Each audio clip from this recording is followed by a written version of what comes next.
Jake Turner was only 24, but life had already demanded more from him than most his age. He worked from dawn until late into the night at a worn-down garage on the outskirts of Chicago, repairing engines and patching up cars that most people had long given up on. The pay was meager, barely enough to keep his one-room apartment, but he never complained. He found peace in the rhythm of fixing things. Machines made sense to him, broken pieces could be understood, adjusted, and restored. People were more complicated, but Jake had always had a soft heart. One chilly afternoon, as Jake was wiping his hands on a grease-stained rag, he heard a faint squeak outside the garage. Looking up, he saw a boy, no older than 10, struggling to push a worn-out wheelchair that wobbled with every turn. The boy's mother followed close behind, her expression a mixture of exhaustion and quiet desperation. The right wheel rattled violently, barely holding on. The sight pulled Jake's attention immediately. He stepped outside, crouching down to meet the boy's eyes, which were filled with frustration more than sadness. The mother, looking apologetic, explained that they had been to several repair shops in the city. Each one had quoted an amount she couldn't afford, and some had refused outright, saying they didn't deal with that kind of equipment. Jake shook his head, his heart tightening at the thought. "Don't worry about the cost," he said gently, turning to the boy. "Let's get this fixed." The boy, who introduced himself as Liam, managed a hopeful smile, though it was cautious, as if he wasn't used to kindness from strangers. Jake wheeled Liam's chair into the garage, examining the damage. The axle was bent, one wheel warped, and the bearings nearly worn through. It was clear the chair hadn't been properly serviced in years. Jake didn't think twice. He rolled up his sleeves, pulling out tools, bolts, and spare parts he had kept from discarded bicycles and old machines. As he worked, he explained every step to Liam, comparing it to fixing a race car. Liam's eyes widened as he watched, curiosity replacing the sadness that had weighed him down moments before. It wasn't easy work, but Jake never rushed. He took his time, making sure every adjustment was perfect. Hours slipped by until finally, Jake tightened the last bolt and gave the chair a test push across the floor. Smooth, stable, strong. He wheeled it back to Liam, grinning. "All right, buddy, give it a try." Liam hesitated, then placed his small hands on the rims. With a push, the chair rolled forward effortlessly, gliding across the concrete floor. His eyes lit up, and his smile broke wide across his face, brighter than the gray afternoon sky. The mother covered her mouth, tears welling in her eyes. "How much do I owe you?" she asked softly, reaching for her purse. Jake shook his head firmly, waving his hand dismissively. "Nothing. This one's on me. Every kid deserves to move freely, without worrying about money." For Jake, it was simple. Compassion wasn't something you charged for.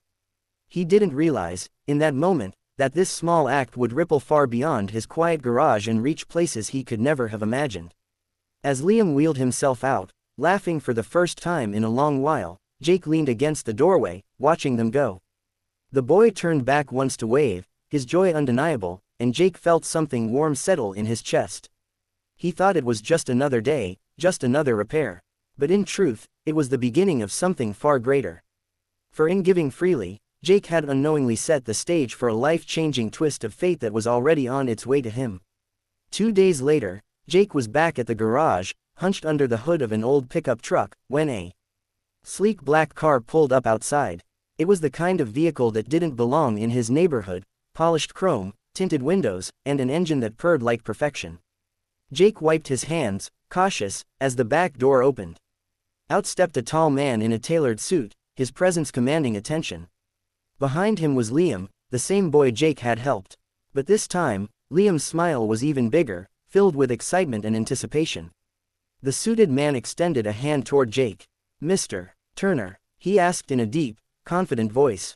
Jake nodded, unsure. "I'm Richard Bennett, CEO of Bennett Technologies. I believe you met my son, Liam."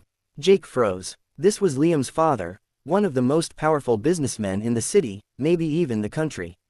He had seen Bennett's name on skyscrapers, news articles, and financial magazines. And yet, here he was, standing in Jake's shabby garage, as if this was the most important meeting of his day. Richard's expression softened as he glanced at Liam, who was now spinning circles in his repaired wheelchair. "My son couldn't stop talking about you," Richard continued. "He said you treated him like a person, not a burden. You fixed his chair when no one else would. And you refused to take a single dollar. Jake shifted awkwardly, shrugging. It wasn't much, just did what anyone should do. But Richard shook his head firmly. No, you did what most people wouldn't. That's why I'm here. The weight of his words hung in the air. Richard gestured toward his car. I want to offer you something, he said. At Bennett Technologies, we've been developing advanced mobility equipment for years. We're always in need of people who understand machines, not just the technical side, but the human side. I think you're one of those rare people. You don't just repair, Jake. You restore, and I'd like you to join my company. Jake blinked, stunned. Him, a grease-stained mechanic from the outskirts of Chicago, working for one of the largest companies in America. It felt impossible, surreal. Liam wheeled up to Jake, his eyes shining with hope. Please say yes, he whispered.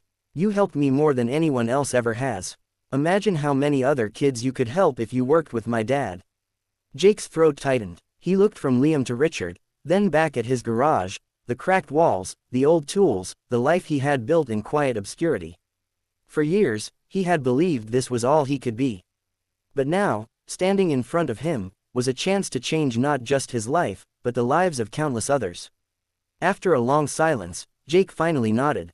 All right, he said quietly, his voice steady but filled with emotion. Richard's firm handshake sealed the promise, while Liam clapped his hands with joy. In that moment, Jake realized that his small act of kindness had opened a door to something extraordinary. He hadn't just fixed a wheelchair, he had restored a child's hope and gained the trust of a powerful man. And as the sleek car drove away with Jake now inside, his heart swelled with the knowledge that sometimes, the simplest acts lead to the most life-changing journeys.